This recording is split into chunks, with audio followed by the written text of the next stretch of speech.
Good morning, folks. Another beautiful August day here, southern Ontario. Just moved the cows into fresh paddock of grass. I'm gonna close the gate behind me because these donkeys are probably just gonna make a run for it just because they can.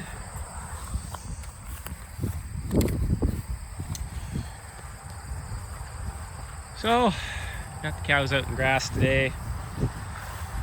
We had a bit of a drought here through the month of July. We slowed up our rotation by feeding a bit of hay, worked a few of the paddocks a little harder. Body condition on these cattle slipped just a little bit because of it, but nothing that put us in dire straits, so quite happy with that. We've had some rain. Hopefully we continue to get a bit of rain now and go from there. This is a pretty barren hill here where all the nutrients wash out. This is its third year in perennial pasture. So last fall I fed a bale of hay there to try to add some thatch and carbon to the soil. So year one after that it just grows nothing but weeds, but as you can see, cows are making short work of the weeds. There's some pigweed, some ragweed, and some lamb's quarters there, all things that the cows will eat. They'll beat up that thatch that's there, and that'll help feed the earthworms and the microbes, and another year that'll be probably the best piece of pasture in this paddock. You can see it right there, what it looks like. That's not bare soil, that's all mulch, so that'll rot and grow, but that's part of rebuilding soil, especially on this sandy gravel. You can see right behind me, but we didn't do that. That's just all sand and rock. It doesn't hold any water. It's amazing anything grows there at all, but over time we'll fix that. But that's kind of what I wanted to talk about today. Was watching a documentary the other day on Netflix. I won't name it because I don't want to give it any publicity, but basically it was talking about the carbon emissions from the agriculture sector. According to their statistics, agriculture was responsible for the most greenhouse gases, more than all the other industries combined. Transportation, heating, all that stuff. And I thought, well, that was pretty good propaganda to scare people. Eventually the movie went on to say, you know, we can grow lab-based meats more efficiently than growing meat. Well, let's address the statistic that agriculture produces way more carbon than, say, the 401 over there. Listen to the traffic on it. Maybe just see the traffic moving through the trees. Well, of course agriculture has the biggest footprint. Everybody on this planet eats. Everybody on this planet has to eat. Everybody on this planet has to eat every single day. Not everybody has to drive a car. Not everybody has to heat a house. Even if you live in a cardboard box in a ditch, you still need to eat. You don't need to send an email. You don't need to heat. You don't need to drive a car, but you need to eat. So why shouldn't agriculture be the biggest? Now, second problem with that stat. Even conventional crops grown in a conventional way with significant amounts of chemical fertilizer, pesticides, sprays, all that stuff spread on it, even those crops sequester carbon out of the atmosphere back into the ground. So even poor agriculture still reduces its own carbon footprint. And then we get into the better methods of agriculture, grazing and whatnot on, you know, as I just showed you, some gravelly soil. This was row crop for 30 years before we turned this back into pasture. How many chemical inputs does it take to grow crops and roots in the sand. But we don't use any when we're grazing these critters.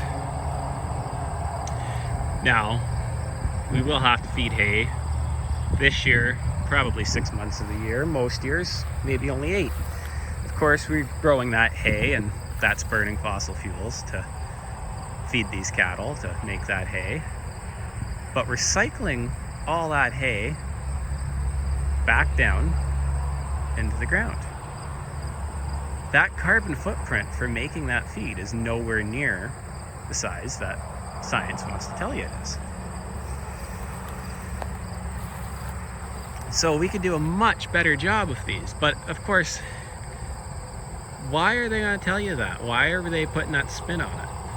That agriculture's got this big carbon footprint, we need to reduce it. We could reduce it by growing lab-based meats that can convert corn and soya more efficiently than cattle. Well, cattle don't need to convert corn and soya. Cattle can convert this grass, and this grass doesn't need the inputs. But they want to tell you that because they want to push their agenda of lab-based meats. Because a corporation can own that land.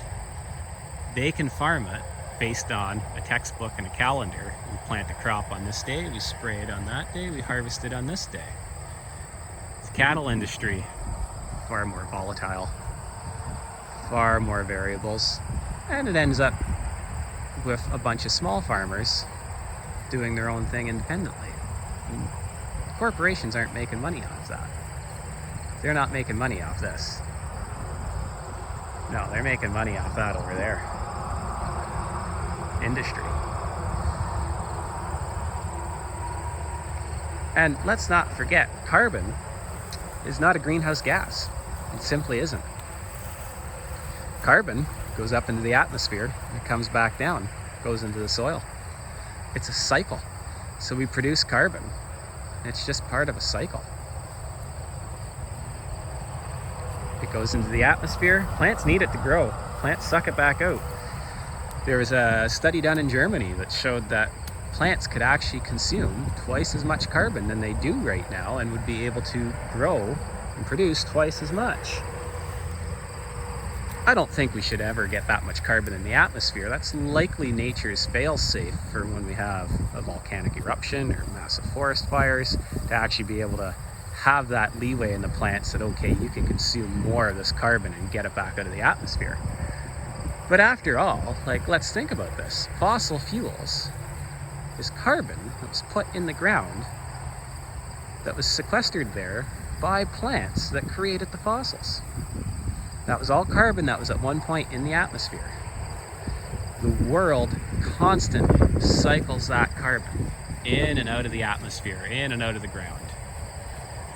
So the fossil fuels eventually one day, whether it be tomorrow or 10,000 years from now, would end up back in the atmosphere because of volcanic eruption, forest fire, something, who knows. But that would all eventually get burnt, put back in the atmosphere. Plants would take over, suck that all back out, and put it back in the soil and start over again. So don't worry about your carbon footprint necessarily when you're eating meat. It's not a carbon footprint, it's a carbon cycle. And how well are you cycling that back in? It's all dependent on the product you're buying and what you're choosing to eat. And when we switch to plant-based alternative meats, there's so much chemical involved. And don't think that there's not a carbon footprint, because that's all grown using equipment, using fossil fuels, and then grown in labs, which are basically in warehouses, which need to be heated because that stuff's not producing its own body heat.